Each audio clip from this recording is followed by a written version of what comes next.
The Vedic scriptures emphasize the first guru one has is the parents, the father and mother, and they should be respected because they also represent the authority of Krishna. Austerity in the mode of goodness in terms of the body also includes cleanliness, simplicity, celibacy, and non-violence. So cleanliness, even in Western culture, they have a proverb, cleanliness is next to godliness. And I remember even as a child, my parents, daily, my mother would say to me, cleanliness is next to godliness. And there are two kinds of cleanliness. External cleanliness refers to taking bath twice or thrice in a day, cleaning the clothes, cleaning the work area, the home. So this is an austerity to remain neat and clean. That's external cleanliness. And internal cleanliness is to always be thinking of God, always thinking of the scriptures, keeping one's thoughts pure, off of the bodily concept. Thoughts of sense gratification make one dirty. We heard in chapter 3 about lust, and lust begins from within. So one's thinking, feeling, and willing should be pure. And one cannot be pure unless one is eating purely, living purely, thinking purely. Thinking, feeling, and then willing. It all begins from the thinking. Therefore, following in the footsteps of the great saint Maharaj Ambarish, Savai Manak Krishna Padara Vindayo.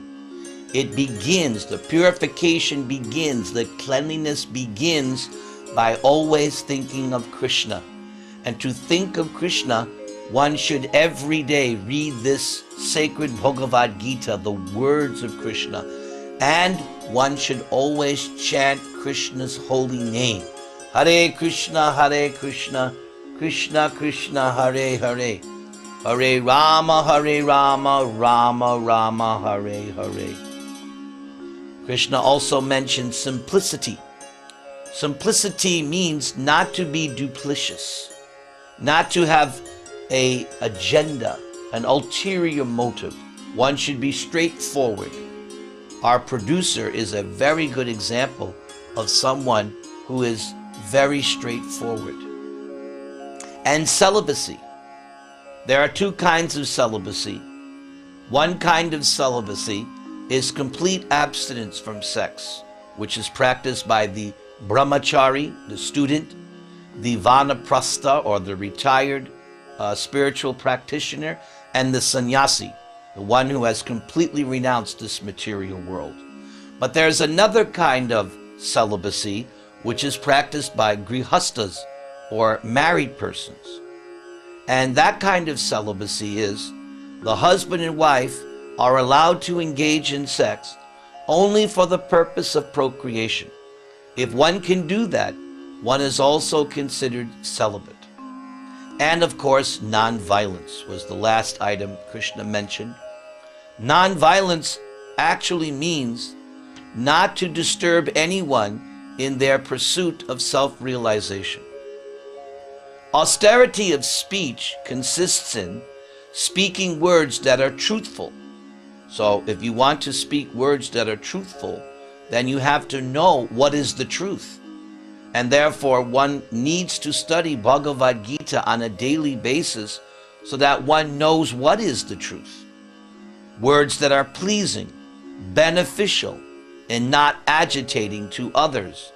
And also in regularly reciting Vedic literature. And as I've said many times in this series, the best of the Vedic literatures is this Bhagavad Gita, because by studying it, you will know everything that is contained in the Vedas.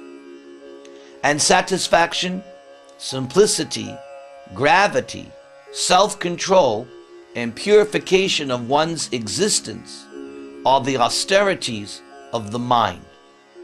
So there are austerities of the body, austerities of speech, and also austerities of the mind, because the mind is the chief of the internal senses.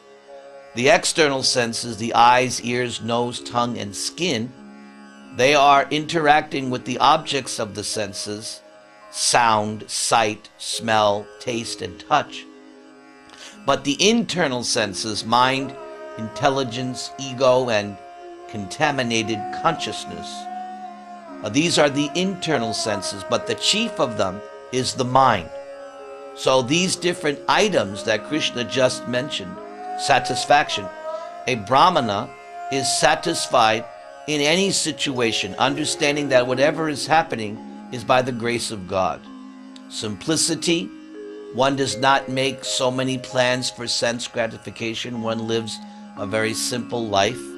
Gravity, gravity means not meditating on the objects of the senses and sense gratification.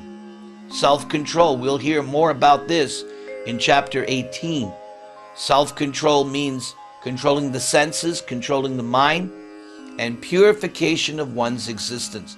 This whole Bhagavad Gita is all about purification of one's existence. We learned in chapter 5 that the yogis do nothing unless it is for the purpose of purification. That is how a yogi, especially a bhakti yogi, works and lives. He'll not do anything unless it is for the purpose of purifying the existence. The example was given in chapter 2 of the tortoise, that whenever there is no use, the tortoise withdraws its limbs within the shell. But then when there is a purpose, the tortoise will extend its limbs. Similarly, a yogi, a bhakti yogi, only uses the senses when there is an opportunity to serve Krishna. Otherwise, the yogi, the bhakti yogi, does not let the senses act indiscriminately. Again, it begins with self-mind control.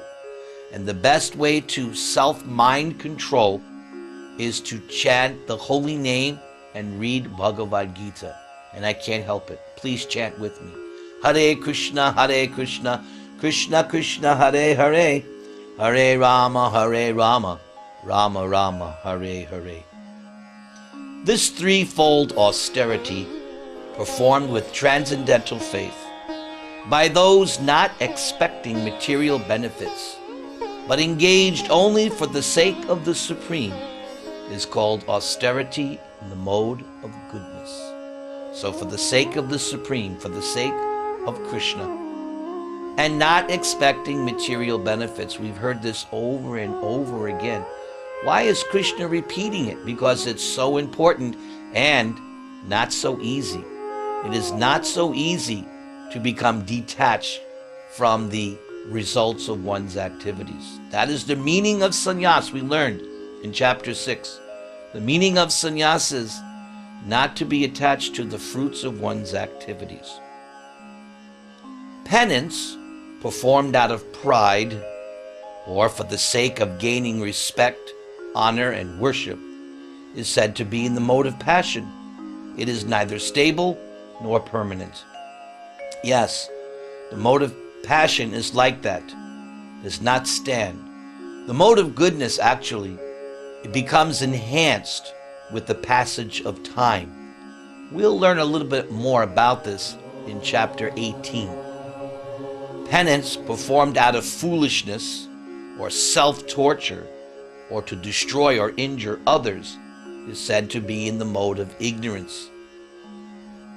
Now, in verses 20 through 22, Krishna will describe charity in the modes of nature. Charity given out of duty, without expectation of return, at the proper time and place, and to a worthy person, is considered to be in the mode of goodness. Who is a worthy person?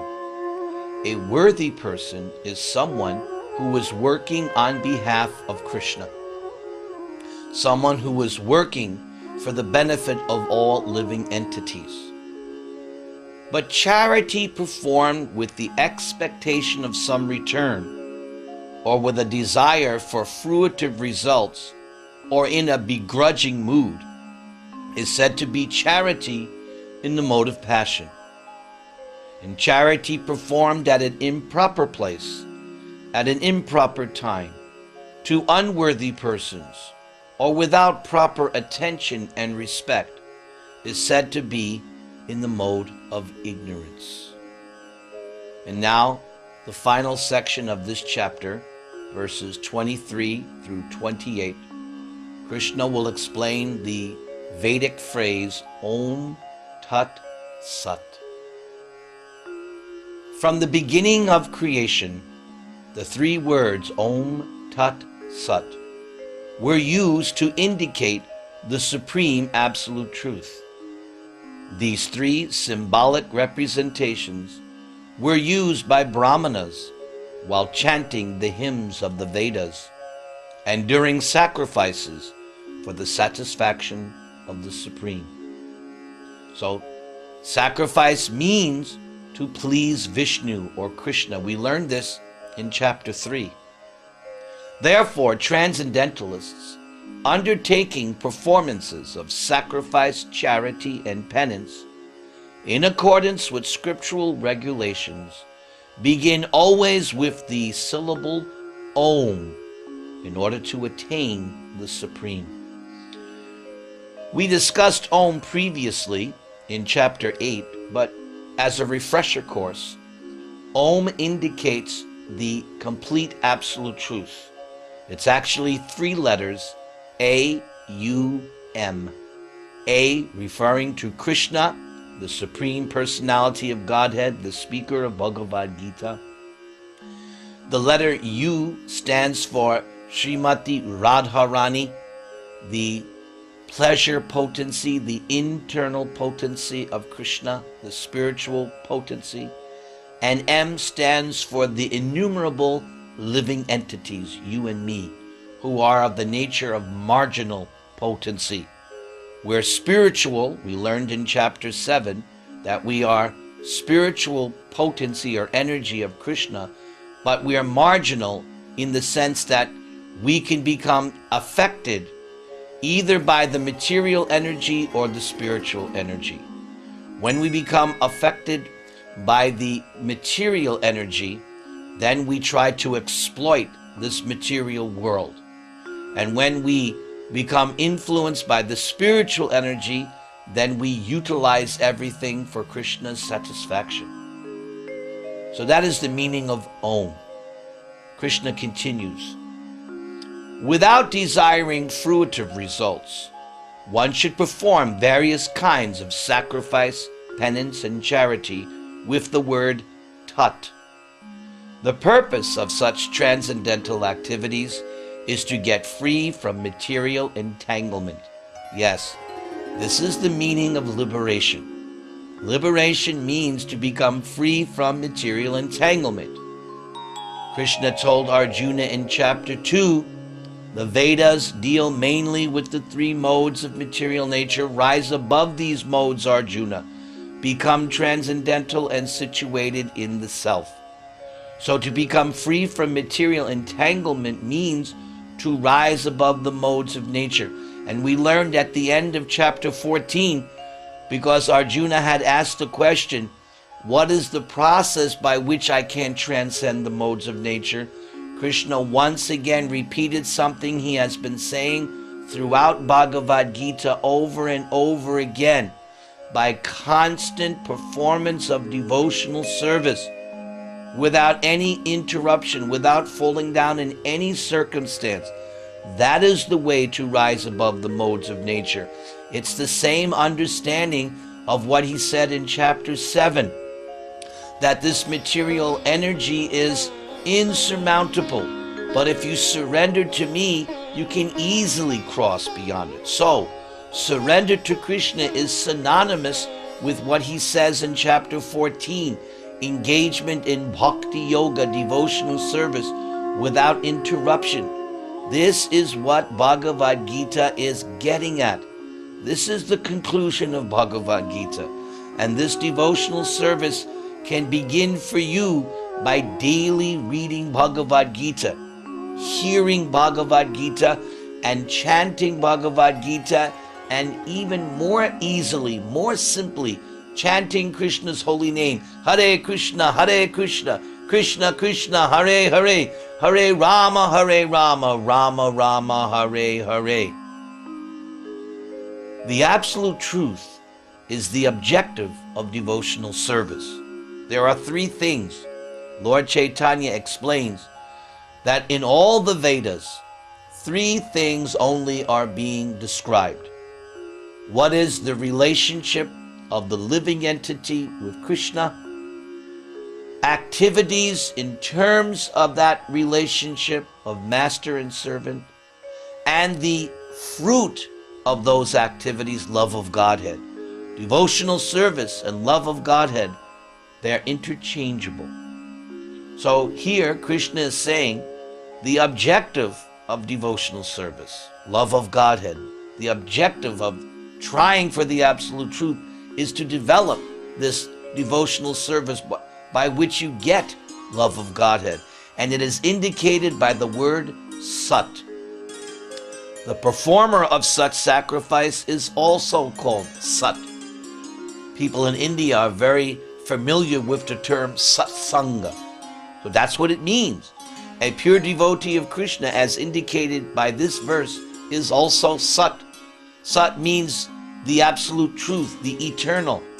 And a person who is fully working on behalf of the absolute truth, he is also sat. As are all works of sacrifice, penance, and charity, which true to the absolute nature, are performed to please the Supreme Person. We heard about this in chapter 4, when Krishna was describing in the whole nature of sacrifice in various ways. So Krishna mentioned that when one performs a sacrifice, if it is done for the satisfaction of the Supreme God, Krishna, then everything related to the sacrifice is also spiritual or transcendental. So the same concept is being repeated here. Finally, the last verse of this chapter. Anything done as sacrifice, charity, or penance without faith in the Supreme, O son of Pritha, it is impermanent. It is called asat, and it is useless both in this life and the next. So here Krishna is emphasizing that we must have faith in Krishna, faith in Bhagavad Gita. And where do you get that faith? You get that faith by associating with others who are practicing. That's why it is very important to associate with other devotees who are following Bhagavad Gita. On your own, it is going to be very difficult to make spiritual advancement. That's why my spiritual master, His Divine Grace A.C. Bhaktivedanta Swami Prabhupada, created the institution known as ISKCON, so that people can have the association of like-minded pure devotees. ISKCON temples can be found all over the world, and wherever you go, you can have the opportunity to associate with other devotees who are on this path of Bhakti Yoga, the path of Bhagavad Gita. And especially in ISKCON, they have the Sunday Love Feast, so that at least once a week, if not more, it should be daily, but at least once a week, people should come to the temple, see the deity, take prasadam, hear Bhagavad Gita, chant the holy name, worship Tulsi, and in this way make spiritual advancement. But for now, simply chant the holy name. Hare Krishna, Krishna Krishna, Hare Hare, Hare Rama, Rama Rama, Hare Hare.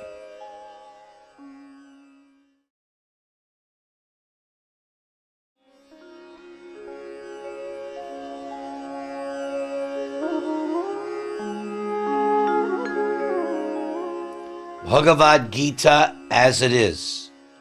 Chapter 18, in 78 verses is entitled Conclusion, Perfection of Renunciation. Actually, the Bhagavad Gita is finished in 17 chapters. But like chapter 2, chapter 18 is a recapitulation of the entire contents. Let us see what happens in this chapter. Arjuna said, "O mighty armed one, I wish to understand the purpose of renunciation and of the renounced order of life, O killer of the Keshi demon, master of the senses." The master of the senses is a particular name of Krishna known as Rishikesha. And killer of the Keshi demon, Krishna's name is Keshisudana. The Supreme Personality of Godhead said, "The giving up of activities that are based on material desire is what great learned men call the renounced order of life, sannyas. And the giving up of all the results of activities is what the wise call renunciation, tyaga."